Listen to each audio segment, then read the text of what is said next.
Advocates say it's a step toward more help for people facing a mental health crisis. On Saturday, a mental health hotline debuts in Minnesota. People have to call or text 988 to reach a trained crisis counselor. I think this is good news for Minnesotans. What we know is people who are in a suicidal crisis, the most important thing is for them to know that there's help available. And the fact there's an easy 3-digit number now that people can call in a dark moment really should save lives. The U.S. has had a suicide hotline for more than a decade, but the new 988 number allows people to call, text, or even chat online. It's part of a nationwide effort to transition the National Suicide Prevention Lifeline to a phone number that people can remember. Dr. Palmer says knowing there's help and hope can make the difference in stopping a suicide. In a suicidal crisis, people's thinking gets constricted. They have trouble accessing people, they have trouble seeing hope, etc. And that's a temporary state. If in that moment there's a simple way to stay connected to somebody, that can make a big difference in helping people get through that crisis to the other side where all of the time they're glad they're still alive. People can also dial 988 if they're worried about a loved one who may need support. There's also interpretation services available for languages other than English. Police arrested a man in Brooklyn Park just before 3 in the morning on Friday for what police say are several weapons-related offenses. Brooklyn Park police were dispatched to a report of shots fired in the 8100 block of Douglas Court. There, officers found a man in Hamilton Park with a gun and say there was evidence of shell casings nearby. The man was arrested, but no other information has been released. Police did not find any victims or property damage nearby. CCX News was back in the courtroom for day 5 of the Jamal Smith murder trial.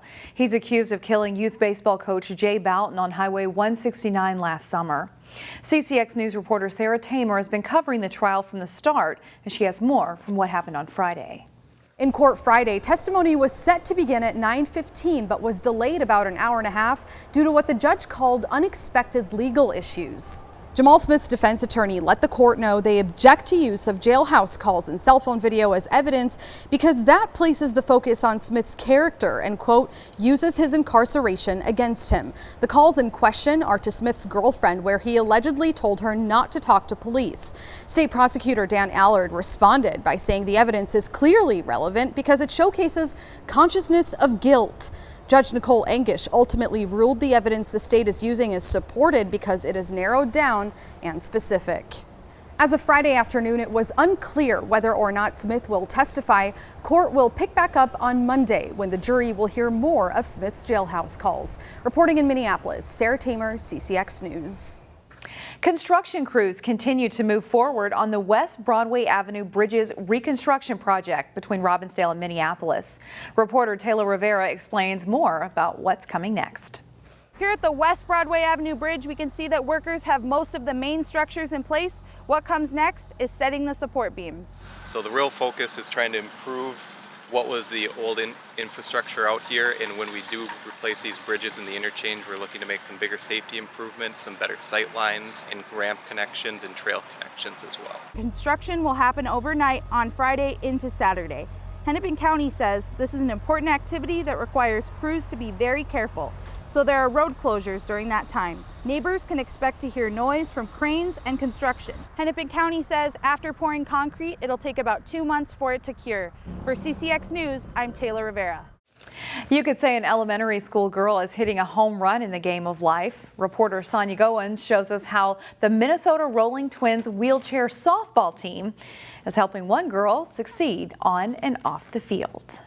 We're gonna put our arms up. 6-year-old Claire Carlin has been through a lot in her young lifetime. I can do it fast. She was born with spina bifida, which is a congenital defect. The first months and years are full of doctor appointments. Nicole Carlin, Claire's mom, says they were many scary times.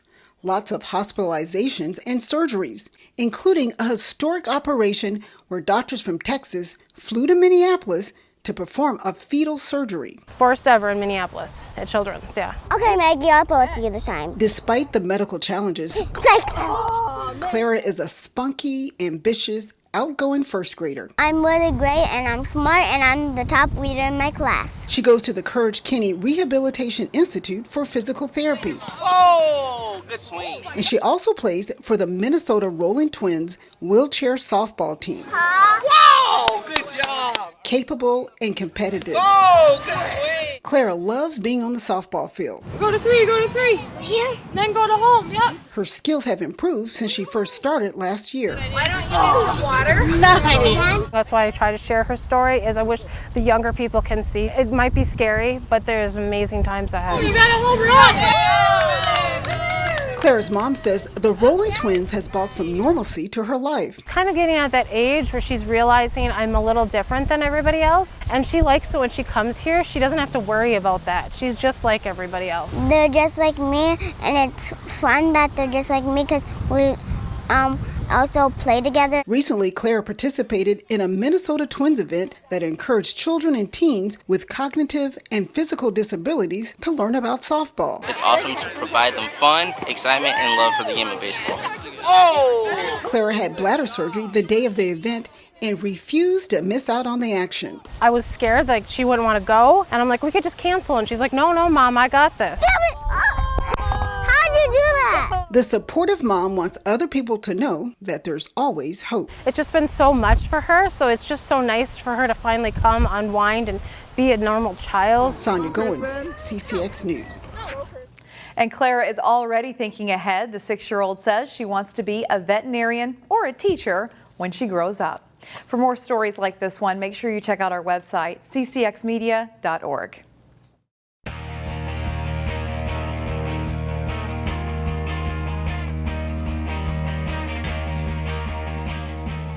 A Plymouth-based girls soccer team is headed to a big national tournament in Orlando. And it's a team that believes they can win there too. The Tonka-Fusion Elite Soccer program started 5 years ago and features, as the name suggests, elite-level talent. The Elite 2005 girls team is made up of high school juniors and seniors from the West and Northwest Metro. And during their long club season, this team has won 28 matches with just 1 loss and 1 tie. They are extremely special. I am so lucky to be a part of the team. This is actually my first year with them, and so to see all the success that they've had with all the work that they've put in is really amazing. It's been so fun, just been gone a lot. It's a lot of travel, a lot of work, but amazing to see the results. You know, we put that work in individually too. You put that work in and you want those results, so you grind it out, and it's just so much fun along the way. Like these people, these are my sisters out here, they're my family. Elite flies to Orlando Sunday to compete in the national tournament, featuring the top 16 teams in the country, all of whom qualified either through winning their pro league or a regional tournament. This club did both. It tells a lot about how great of a program this is for development, and to get here twice is pretty unheard of for a lot of Minnesota club teams. So I think also just the hard work of these girls and dedication and just commitment. So many of these same girls were on the team that qualified for nationals in 2019. They faced and beaten 3 other teams who are in this tournament. Players know they can compete and win, and it's a close-knit group too. I mean, we're all best friends on and off the field, and that really helps our play on the field, and everything is really for each other. I don't think a team can play as good if they're not, close and have a connection with each other, because that really just shows like how we play together and how much we work hard for each other because we love each other. Pool play in the 16-team tournament begins Tuesday at the Disney Sports Complex in Orlando. The team is guaranteed to play at least 3 matches. A local basketball team is just a few months removed from a state championship, but they're keeping busy this summer. Jay Wilcox has more from Park Center. It was back to work, off-season style, for the defending state champion Park Center boys basketball team as the summer started. Summer's been really good, trying to get up 1,000 shots every day, lifting with the team, and just trying to go back to back. And this June, we've just been getting shots up together and being in this gym together, just creating chemistry with one another, because it's a whole new team, different from last year. June's been great for us. This summer, we've had our camp going on. We're back in the weight room. We come back in the evening and practice. During the month of June, we're allowed to do that. So that's been really good for us. And then we've played pretty much every weekend in June in different events. The championship won in March is still creating some buzz around the Pirates program. They did graduate all 5 starters, though, meaning opportunities for up-and-coming talented players. We've been having guys that I've been playing with, JV, for years. And, we've all been, playing hard, JV, some varsity, and yeah, we've been ready, and we're ready for sure. And so far, we've been really pleased with what we're seeing. We did graduate a lot of seniors, but we had a lot of really good players that have just kind of been patient in our program, kind of steady, fast, waiting their turn. Park Center's been a good program in the past several years, but now that they are champions, they have to brace themselves for every opponent's best effort. Pirates had a great season last year, only lost 1 game, so I'm sure there's a big target on our back this year.